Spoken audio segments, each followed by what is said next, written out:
You might be wondering why I'm wearing hearing protection and I have a decibel meter in my hand, and of course it's because today I'm going to install a horn on my Yamaha FZ1. Thanks for taking the time to watch. Please like the video, share the video, and subscribe to the channel. I appreciate it. Today I'm going to go over everything you're going to need in order to install a Denali Soundbomb horn onto your Yamaha FZ1. Now there are specifics because of it being the Denali that are going to be specific on this bike in the way that I'm mounting it. Now you could pretty much use any horn, and even the wiring, the way that I've got the wiring set up on this is going to be identical in the way that the power is input into the relay itself, and then how the power is output to the new horn, and how it takes the wiring from the original horn for the switch for the button and makes it transfer over through the relay to the new horn. So I'm going to take these off because it's kind of weird not hearing myself talk. I might be screaming at you and I wouldn't even know it, but let me get these off real quick. Alright, so what I am going to do while I'm in here is I'm going to take a decibel reading from the same position in front of the bike for the stock horn, and then we'll do, once I get the aftermarket horn, the Denali Soundbomb wired in from the same position that we had the horn, the decibel meter from the horn on the stock horn, we'll do the same thing. And I believe, unless I just run into something odd, I'm going to actually mount the new Denali Soundbomb horn right in the same location as the stock horn. The only difference is the way that they have it set up to mount the Denali Soundbomb is actually you have to have a bolt and a nut on either side of the bracket that comes off the horn and through a bracket that holds it to the motorcycle or a car. You can use these for pretty much anything. But for about, I think it was like 65 bucks or something like that, you can get the Denali Soundbomb on Amazon. I would have assumed it would have just come with wiring. It doesn't come with any wiring. It comes with a relay in the box, but no wiring whatsoever.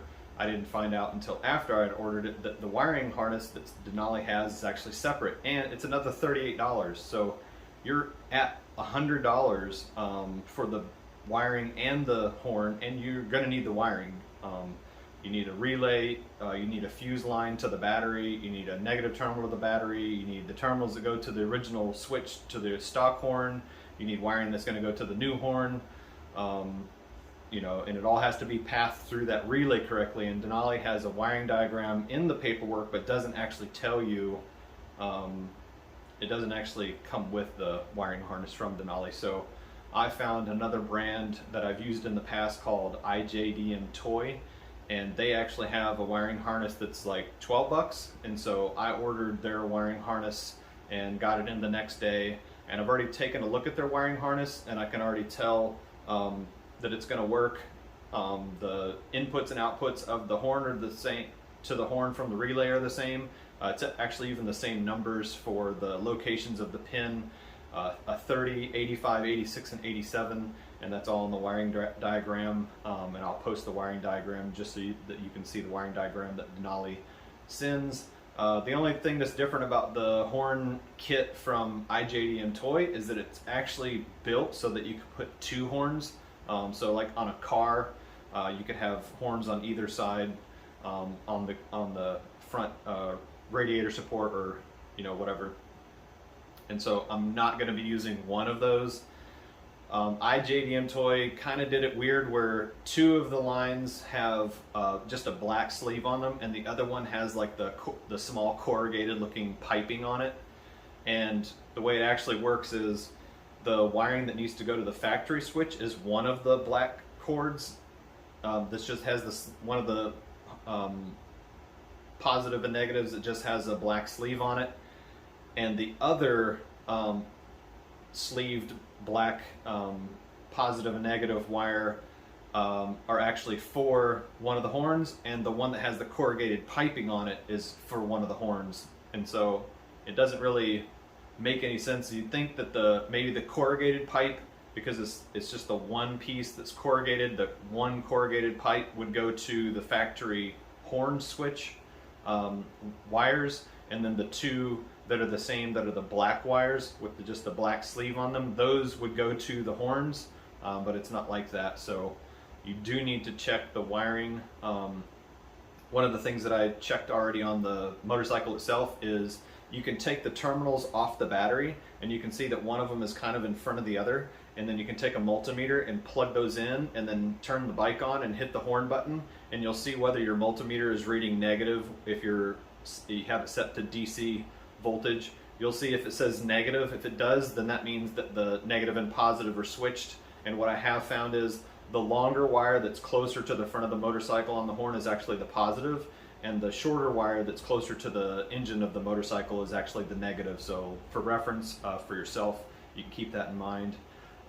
So we got to get under the seat to plug in the positive line that has the inline fuse. Now the kit that I got from IJDM Toy did not have the 30 amp fuse that's supposed to come with it, I'm pretty sure.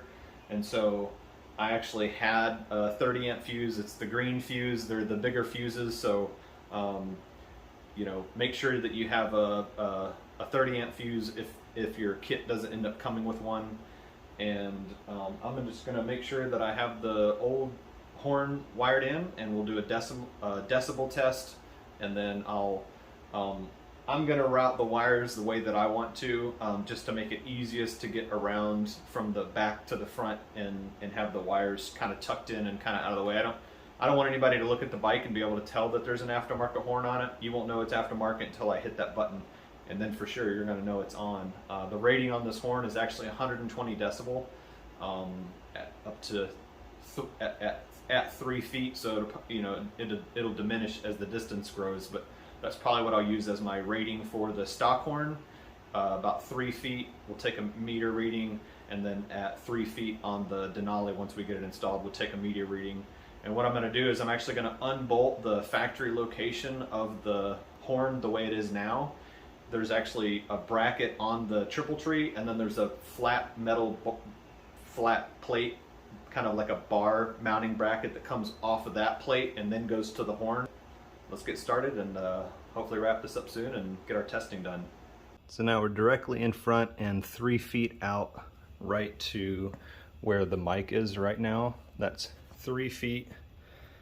And so we'll hit the horn and see what decibel level it goes up to.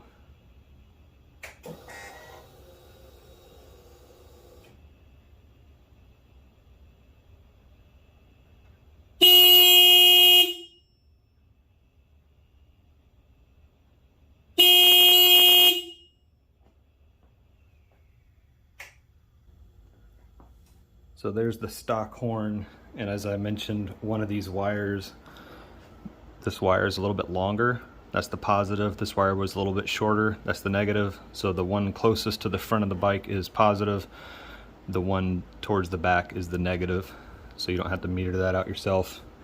Now what I'm going to do is take this apart the way it is now, because I don't want to use it the way it is now. So that's the factory horn location, but there's no way to tighten the Denali horn down because of the way they have the mount on the horn. So I have to come up with a different way to mount it. So this is the Denali horn mounting, is this right here. There's just this slot up here. So you put the bolt on the inside and then run a plate to the bike. Something like where my finger is would be the mounting plate. And then you can tighten a nut on the back, and that's what holds this on. So this is going to sit right where the stock one was on the inside. This is going to sit right in that area. It's not around anything that it's going to run into there. And so that'll be a good spot for it. So I decided to make my own bracket, and I just have a little piece of 1-inch strap, and this is 1 inch apart, and then it's 3/4 of an inch from center to end on both ends, 3/4 of an inch from the center to the end, and this is 1 inch, and it's just a piece of flat strap aluminum. And I went ahead and sanded the face to kind of give it a brush look, So this is all you'd see from the front. So I'm just gonna tighten that screw. That's the factory screw that went into the original plate when I took this plate off earlier.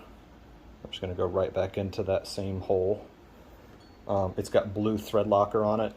The nut that came from with the Denali kit is a, it's got the built-in, it's not thread locker, but the, whatever you want to call it. And so I've got this bolted in now to where the bolt that came from the kit from Denali holds inside the cavity where their mounting bracket is on the horn through the mounting plate and then onto the nut. I've got it just a little bit loose. I can still turn this just a little bit, and that's so I can position it once I bolt it onto the bike. So the next step is going to be over here.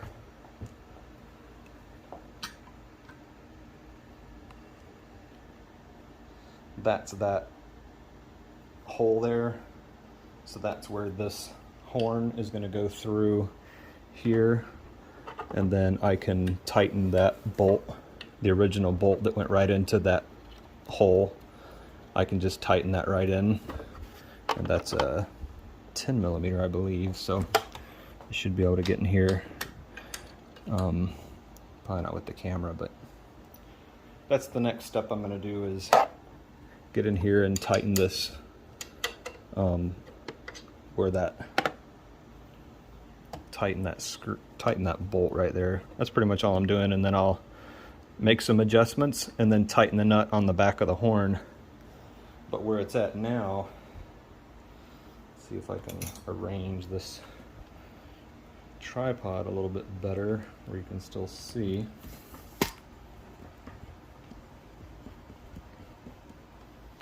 So where the horn sits now,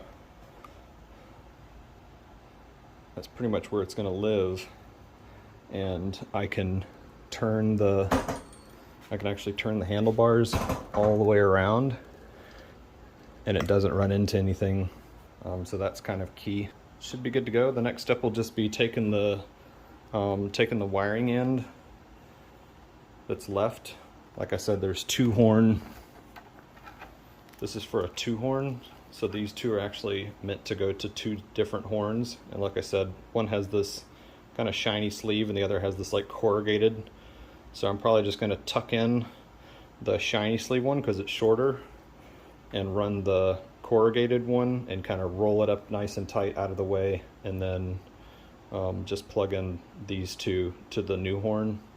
Positive and negative is on the bottom of the Denali horn. And I actually have the relay tucked right in this empty cavity. You can actually reach it from in here. I have the relay right up against the wall, and there's a little tab on the back of the relay, and I have it tucked under there's wiring for the turn signals in here, so I have it tucked in with that turn signal wiring, and then I just have it tucked around under here, and then it goes underneath this gap all the way underneath here up through here, and then there's the negative going under to the negative terminal, and then the positive I've got running over here, and I've got the excess looped under here. It goes around the little I think that's the fuse box. It goes around that little box, and then I actually have the fuse right there, easy access, to be able to get to that horn fuse if I need it. And then of course the positive end that's on the fused end goes right there. So that's what everything looks like, and it's all tucked up nice and neat, and I won't have anything sticking out to put the seat back down. So it's kind of just finalizing it now, and then once I get it mounted where I want it, I'll get that dB meter back out and take a sound bite and see what our decibel looks like.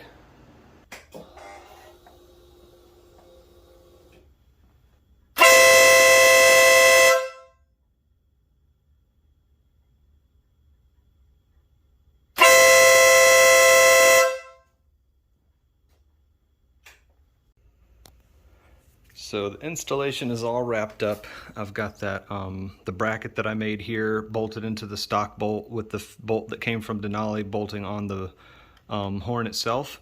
I've got as close as I can get it, about 1/4 of an inch from the bracket that holds the headlight on, and then I've got enough space under here so you can kind of see it a little bit, but just kind of the bottom of the horn, but there's plenty of clearance in between here, so I'm not going to hit the fender.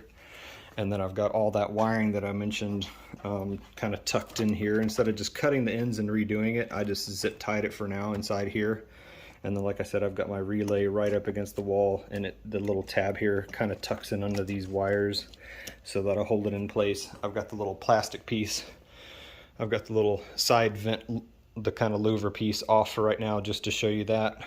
But this is pretty much wrapped up. Everything works, as you can see in the video, and all the wiring's all tucked in out of the way. There isn't anything that's gonna pinch. I can do full articulation both directions, and I don't hit anything, and I'm not pulling any wires, so it's pretty cleaned up and good to go.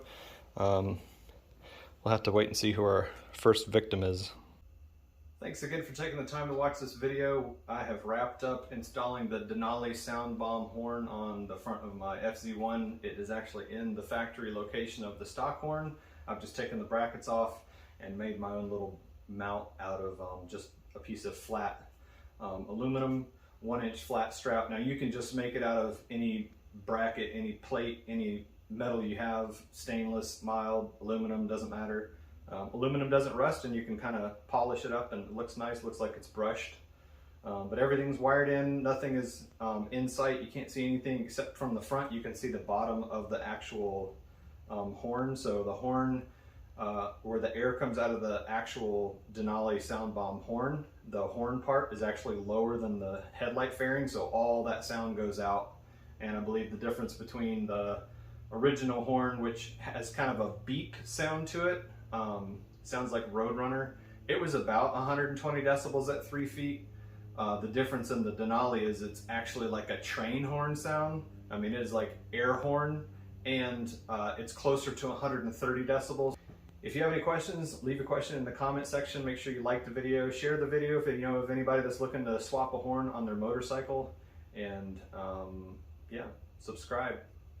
I'd appreciate it. And I think I'm done on the FZ1 for a while again, and I'll see what I can come up with to do next. See you next time.